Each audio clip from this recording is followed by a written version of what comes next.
And speaking of utilities, let's talk about the NBN, which is incredibly important for driving productivity in rural and regional Australia. Whether you work from home, whether you've got a small business, whether you want to access healthcare, or if you're studying, it's important to have connectivity.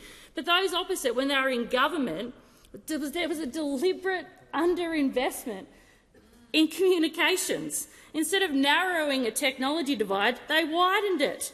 It is so important to keep our communities connected. Just 15 minutes away from here, half of a suburb called Jerrabomberra has fibre to the premise.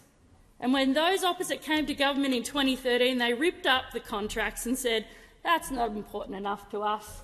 So the other half of the suburb, for more than a decade, still was dealing with copper dropouts. And it took another Labor government to come back and finish the rollout.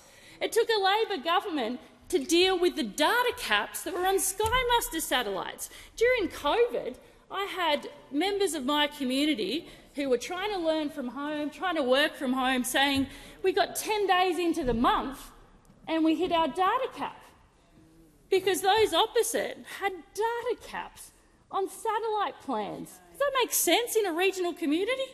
It took us to come to government and say, that's not on, we're not having that.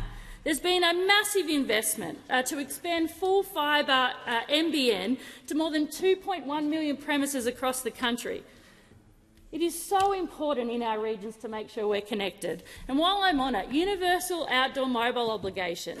We went to an election to say this is incredibly important, the technology's there, let's make the telcos do it. Those opposite couldn't even get on board with that for regional communities.